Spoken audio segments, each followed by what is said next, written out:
Gusto de saludarles. Un saludo a todos los participantes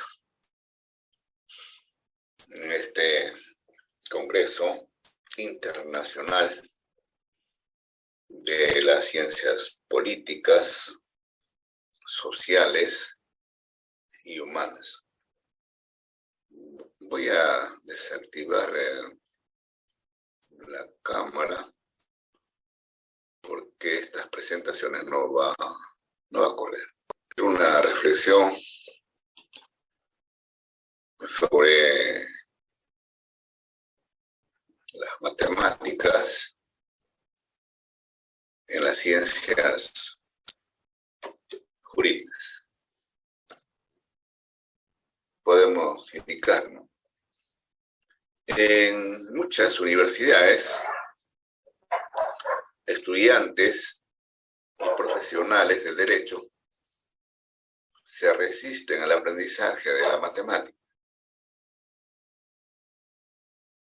Desconocen cuán útil puede ser las matemáticas en una elección al momento de tomar una decisión justa, tomar una debida motivación en un determinado fallo.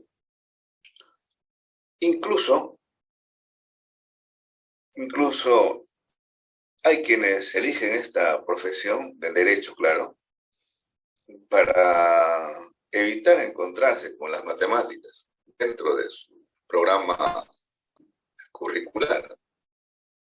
Cuando digo que esta es una problemática, hay muchas universidades que no involucran a la matemática, ¿no?, dentro de su plan de estudio, lo cual ya resulta una problemática.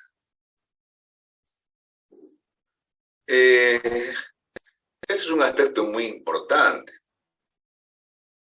teniendo en cuenta que la matemática, al ser una ciencia exacta, tiene que ver con objetos, el estudio de la cantidad. Estudia propiedades y relaciones que asocian con entes abstractos.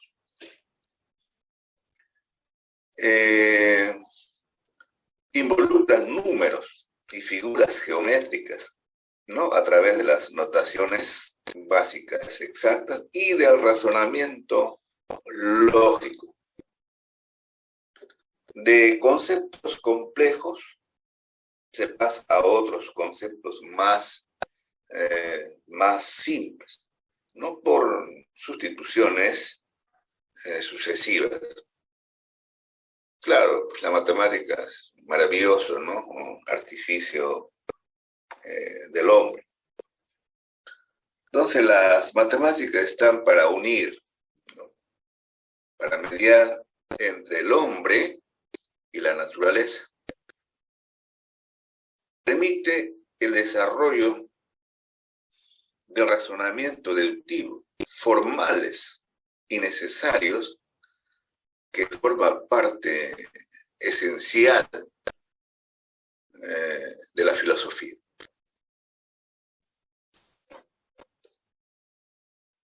La verdad, como requisito de una creencia justificada. ¿Se dan cuenta? Ponernos por un momento en el lugar del racionalismo de René Descartes, utilizando su técnica de su duda metódica. Podemos preguntarnos, ¿acaso no existe una relación entre una ciencia numérica con una ciencia social cambiante? Creo que lo podemos apreciar, ¿no? Sí, pues, ayudan a determinar las investigaciones dentro de la ciencia del derecho, ¿no? La psicología, la sociología, la antropología y y otras disciplinas. Las matemáticas están ahí siempre.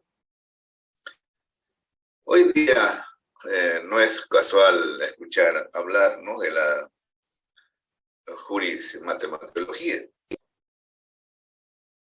Hoy en día, los estudiantes de derecho deben hablar de esta disciplina, porque es el estudio y el tratado de las matemáticas dentro de la ciencia de las ciencias jurídicas.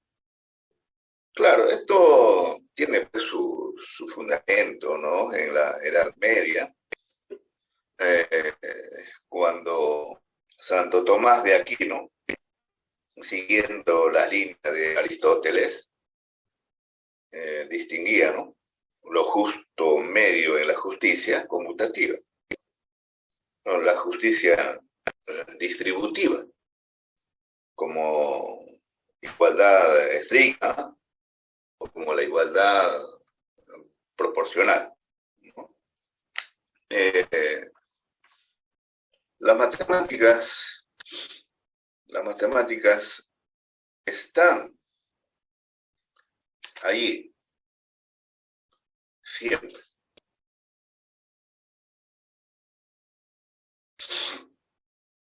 No hay un criterio unificado acerca de lo que es verdad. El problema de la verdad tiene que ver con todos los hechos que resultan de ser jurídicamente relevantes.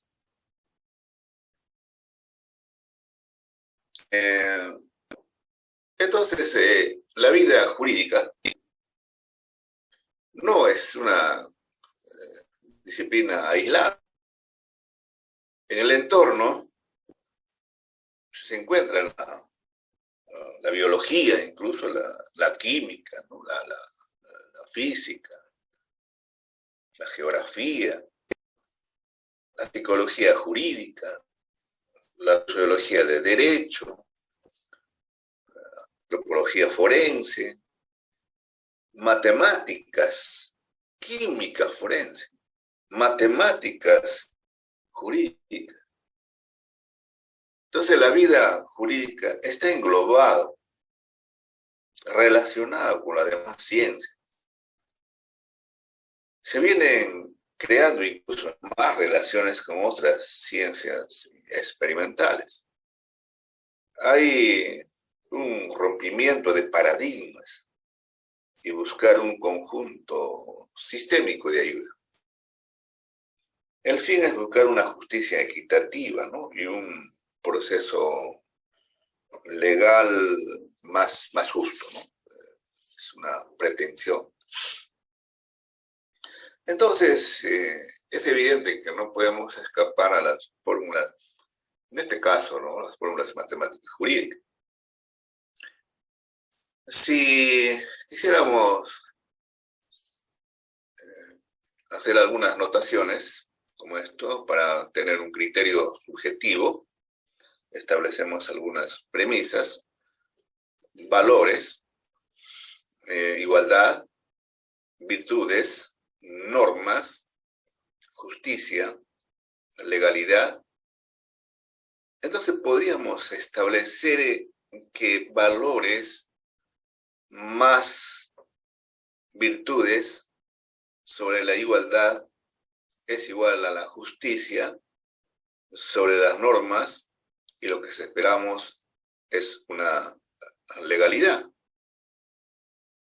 Por otro lado, si nos vamos por un criterio objetivo y señalamos algunas variables, como el derecho natural, el derecho positivo, el derecho racional, el derecho sustantivo, el derecho humano, la justicia, garantías individuales, derecho procesal, dignidad humana, entonces podríamos establecer que el derecho natural más el derecho positivo más el derecho racional sobre la justicia es igual al derecho procesal sobre las garantías individuales más la dignidad humana, y esto lo que se espera objetivamente son derechos humanos.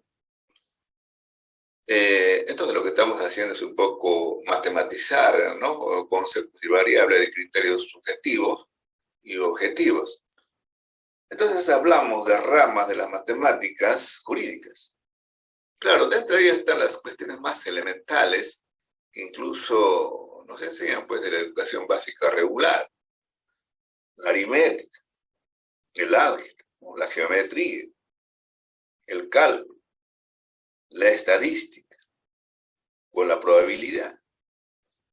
Entonces hablamos, por ejemplo, de una aritmética jurídica.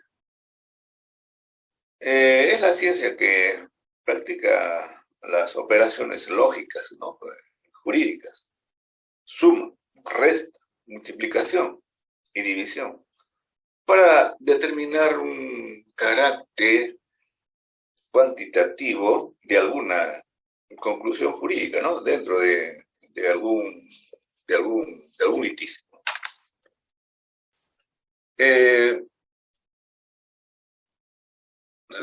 Por ejemplo, aquí está inmerso otros tipos también de operaciones. Todo esto es para determinar un carácter cuantitativo de las variables, ¿no? Hay números naturales, divisibilidad, números enteros, decimales, fracciones, ¿no?, proporcionalidad, sistema métrico decimal, sistema decimal, incluso números reales, complejos, sucesiones, progresiones. Pero todas esas cuestiones son elementales, traídos desde la educación básica regular. Por señalar un ejemplo, dentro de un juicio de alimentos definitivos se dicta una medida provisional, donde el demandado incumple en un periodo de tiempo el pago decretado por el juez. Aquí el litigante debe tramitar un incidente o escrito de pago de pensiones alimenticias, donde se debe anexar una planilla de liquidación. Entonces, para establecer esa planilla de liquidación, se supone que el abogado litigante, para hacer operaciones, tiene que hacer una operación matemática y sustentar pues ante el juez la cantidad detallada. Tiene que hacer una aritmética de sumas y restas, descuentos. Entonces, concienzudamente, tendría que hacer una justificación para fundamentar esa planilla.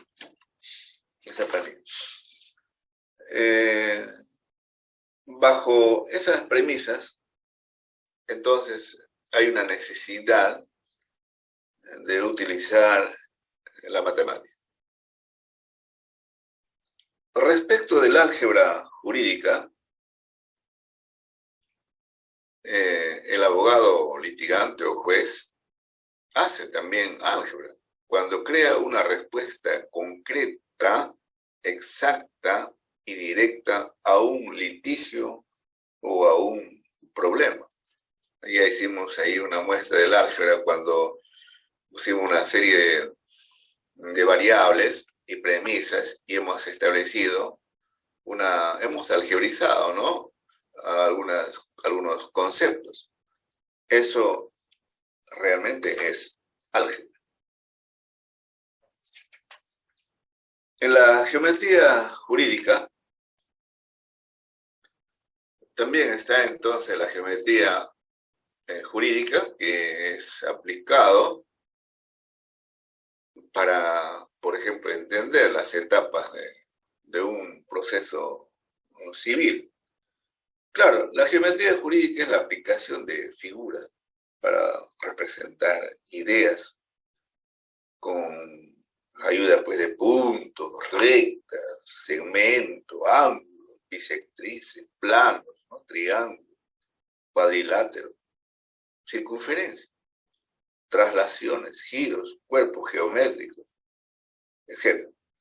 Todo esto ayudan a formar modelos, cuadros sinópticos, que hay una relación entre otras, ¿no? Por ejemplo, al hacer este cuadro sinóptico, aquí hay muchas geometrías, hay conexiones de conceptos. Entonces, la lectura se hace didáctica. En este ejemplo, obviamente, para iniciar un proceso ordinario civil, tiene una secuencia. Entonces, el litigante abogado, pues, traza una estrategia de cada paso que debe desarrollar, y bajo esta geometría que él desarrolla con mucha habilidad, porque ahí está que conoce esa geometría, hasta llegar a la etapa conclusiva, final. Entonces, la geometría aquí ayuda. En la probabilidad jurídica, las probabilidades sirven para determinar las posibles conductas que puedan surgir en la sociedad. Naturalmente que propende, pues, a determinar una estrategia de prevención, una estrategia donde la probabilidad está, pues, envuelto en el azar. Esta forma de probabilidad se da, pues, hace muchos años, ¿no? En el año 1933, cuando el matemático soviético Kolmogorov crea un sistema de axiomas para la teoría de la probabilidad. Claro, esto es basado en la teoría de conjuntos. Y la teoría de medidas, que es desarrollada por Lebesgue, Borel, Frecht. Su aplicación, cuando el abogado hace una serie de observaciones, analiza las premisas y los hechos de la demanda, la contestación, los medios probatorios, probablemente se dictamina a priori quién será el vencedor, basados en una propuesta incluso o de un modelo de probabilidad. Entonces, podríamos, para señalar esta parte de la matemática y la estadística, a modo de discusión, proponerle alguno de estos casos para mirar la probabilidad. Dos bandas criminales, A y B, son los responsables de todos los robos ocurridos en determinado barrio. Hay 5 mujeres sospechosas de un robo en dicho barrio. Se sabe que una de ellas es la responsable. 2 pertenecen a la banda A, el resto a la banda B. ¿Qué es más probable, ¿no? Lo queremos preguntar. A, ¿la responsable pertenece a la banda A? O B, ¿la responsable pertenece a la banda B? Es un problemita extraído de esta referencia de guerra. Entonces, estamos proponiendo cómo obtener la forma, cómo abordar la solución. Utilizar la intuición o procedimiento matemático. Aquí podríamos razonar intuitivamente, podríamos decir que hizo una integrante de la banda B. Pues claro, lo hizo porque es el mayor número, entonces podemos guiarnos por ese razonamiento. Pero este es un método no estadístico, basado en el heurístico de la representatividad. ¿Qué tan confiable probable puede ser elegir la opción B. Entonces, el método estadístico lo resuelve esto. La probabilidad de responsabilidad hacia la banda A es 2 de 5, ¿no? Es 2 de 5, o sea, 2 quintos. Mientras que la banda B es de 3 de 5, o sea, 3 quintos. En porcentaje es de 40% a 60%. Entonces, ¿qué se ha hecho? Se ha cuantificado la forma de elegir una o la otra. Eso, entonces, podríamos señalar como resultado, es más probable que la responsabilidad sea de la banda B. Claro, esto es en vista de que 60 es mayor que 40. Entonces surge otra pregunta.